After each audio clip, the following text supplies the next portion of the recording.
the chicken plow. You tell me what else is on the menu, please, sir, for today. This is a Bell & Howell Model 34 oscilloscope. It was made somewhere around the late 60s or early 70s. It uses your OG death plug. Around the back it has just this power cord connector and one unlabeled pot. On the front you get these controls. Other than the vertical position, which is kind of jank, all these controls seem like they work okay. New shoes with the cover removed. That's what we got in there. Some vacuum tubes up underneath. Here that is. It's pretty clean under here. And it looks like it's all original. Chassis is bent. The tubes look alright. Nice round CRT. That's cool. So I got my fully custom dim bulb with a 40 watt. Turn this on.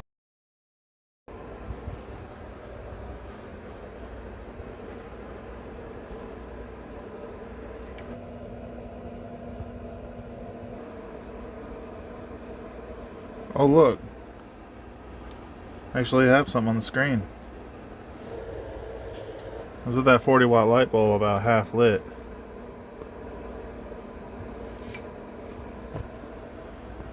I guess nothing must be too badly shorted because it's running. So horizontal position here, I can get it centered. I can't get it up to the top of the... I pretty much don't have any effect with that.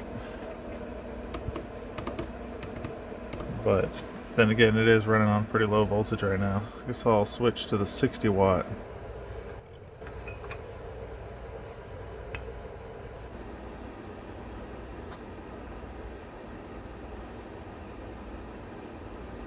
The dot's drifting around now, like maybe something's warming up. I got a nice little dot when I put it in focus.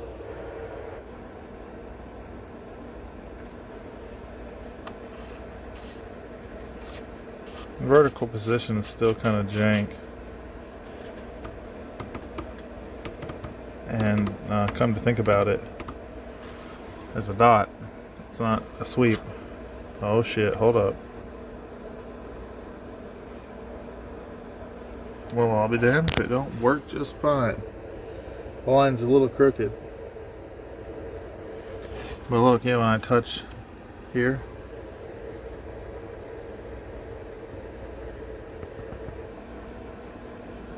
so it already has the vector mode that everybody wants.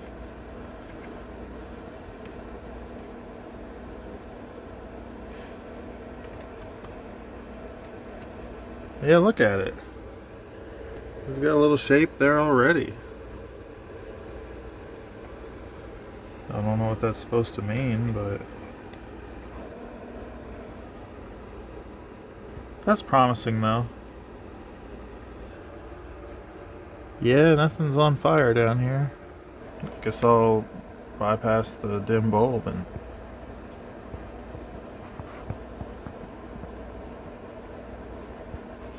suddenly the vertical position works just fine. And all these tubes look original. They got Bell & Howell written on them. They say DeVryTech on them. That old paper ass capacitor. So it works just fine. None of the tubes are screaming hot. It seems like it works okay. Underneath, both of these paper caps here are hot. I guess it could just be because they're all up on these resistors here, but no. Those are both 0.1 microfarads at 1600 volts. All the tubes out. Got them over here in a box. It looks like the CRT will slide out through the back of this little bracket. These two screws. I've loosened a little neck clamp, and after loosening the nuts on the bottom of the chassis, I was able to slide this little bracket forward. Then I can take the CRT out through the back and I can slide this off the CRT. There that is. This is lighter than it looks like it would be, and check out how it's clear on the end. Now let me take this outside and clean it real quick. That looks slightly better. So now to replace some capacitors. I'm going to replace this capacitor and this capacitor because they're electrolytics. And I'm going to replace these two. Now, as far as I can tell through my little bit of research I did, these are probably Mylar capacitors. They're made by Bell and Howell. They made all their own components back in the day. And best I can tell, these are ceramic shell Mylar capacitors, and they're probably fine, so I'm going to leave them all alone for now. These little ceramic disc capacitors, I'm not even going to entertain the idea of them being bad. Now, these are rated at 1600 volts. I don't have a meter that can measure that. It stands to reason that the voltage might approach 1600 volts, maybe more. And I don't have any capacitors that will handle 1600 volts. And I don't want to buy any. So, I'm going to use these capacitors instead. I have 4 0.47 microfarad capacitors and 3 0.33 microfarad capacitors. All of them are rated at 630 volts. So if I put at least 3 of them in series, then their voltage will exceed 1600 volts.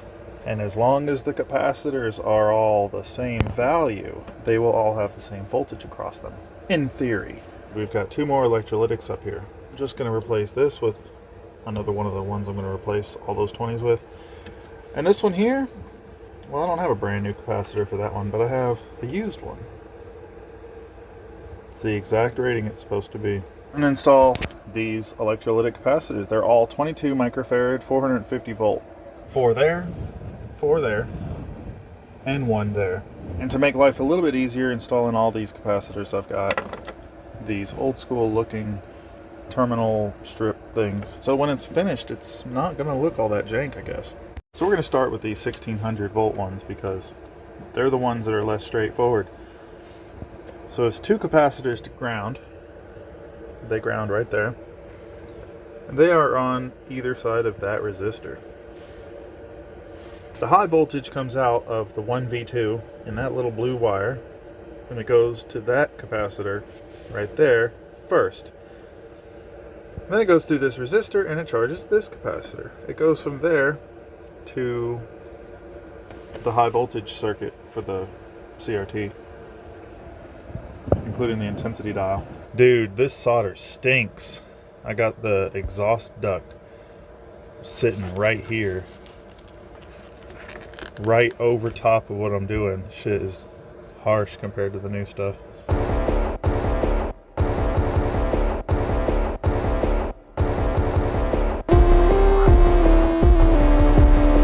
And that's the high voltage capacitors replaced.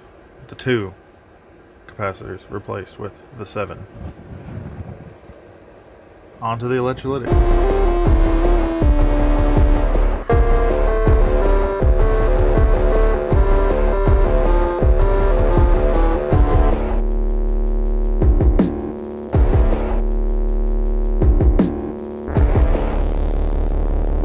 And that's all the power supply capacitors replaced.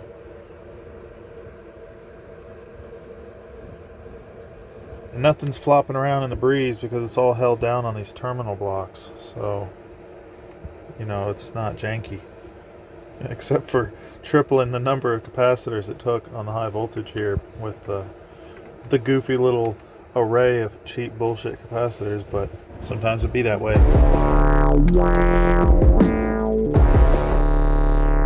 It's on a terminal thing, but it's not a strong mechanical connection before soldering. So that's the electrolytic capacitors and the paper caps replaced, and all of the mystery caps left alone. Now we get to test it.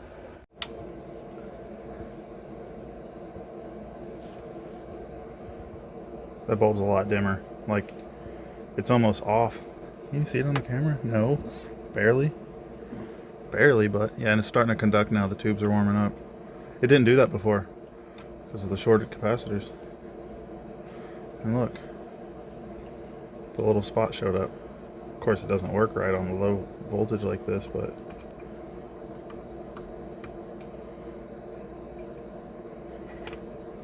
I guess I didn't break it. Well, no dim bulb.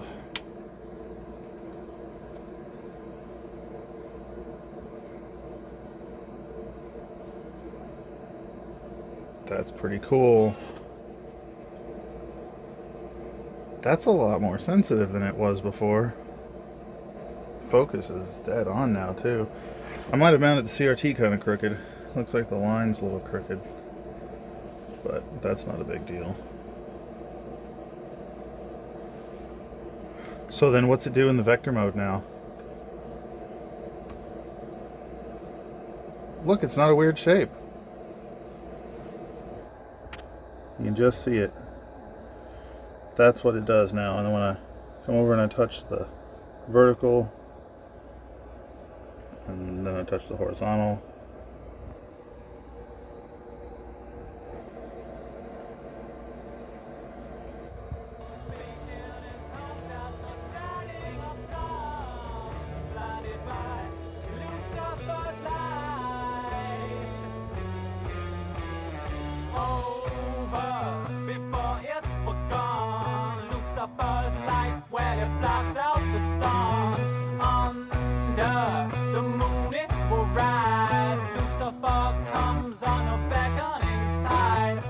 well, those resistors get pretty fucking hot, dude. Like, damn. These capacitors don't. They stay nice and cold. Everything in the vicinity of these resistors is a little bit warm. It's going to be a hard life for that one. We're going to see whether it being a Lucifer capacitor is going to make it weaker or not, because these are cheapo depot Amazon caps. See that bend in the chassis right there? Showed it earlier. The chassis is bent. I watched a video from Atomic Fursuits. They modified an oscilloscope exactly like this one, the same model. They did all sort of cool shit to it. And that shit is awesome. And you should check out Atomic Fursuits. It makes an awesome protogen fursuit. And cute little Rexy fursuit. And apparently badass Bell & Howell modified oscilloscope too. That's pretty cool. Well, anyway, on their scope there's a tiny buckle in that exact spot where they straightened it, because it was bent just like mine. I wonder how many of them are bent like that. Now I've taken the front off and I've cleaned it a little bit. It's better, you know. It's not perfect, but it's less yellow than it used to be. Also cleaned this little green lens, and you see how scuffed it is on the outside.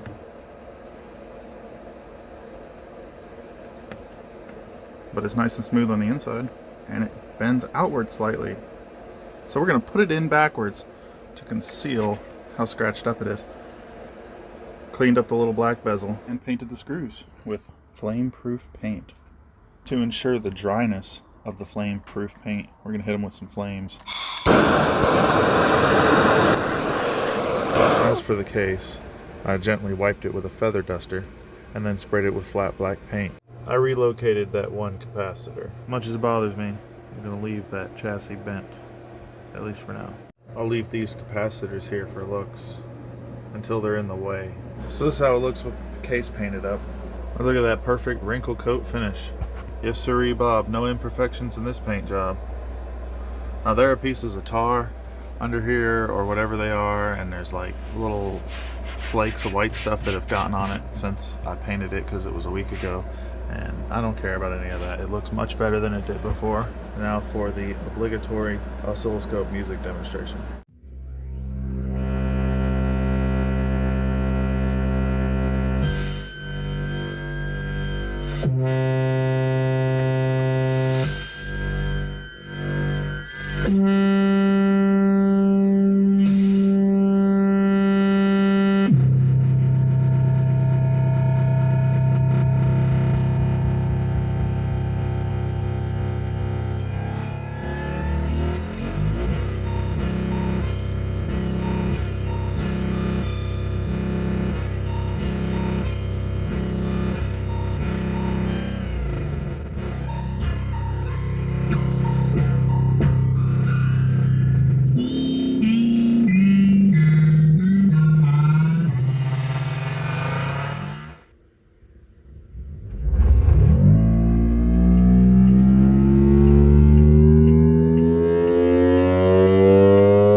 I was recorded using this setup.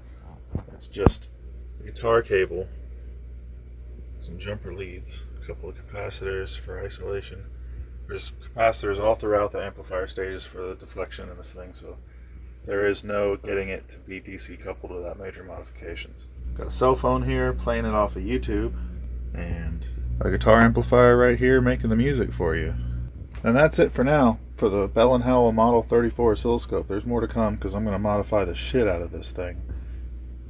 But for now, we've got it working basically like it did when it was brand new and looking good enough for me. And it plays VectorScope music. Be sure and go watch a bit of Big Clive, some Fran Blanche. A bit of Mr. Carlson's Lab's always good. Of course, Shango 066. If you don't know who that is, you're fucking missing out, bro. At least you are if you care about this sort of stuff. For real though, like they're in the better channels to go watch section of the channel. There's links to every one of them, so go check it out. And be sure and look at Atomic Fursuits video in the description of this video. It's a video that gave me some ideas. That is the coolest video of one of these oscilloscopes on the internet that I know of for you to go watch, besides this one. So go watch it.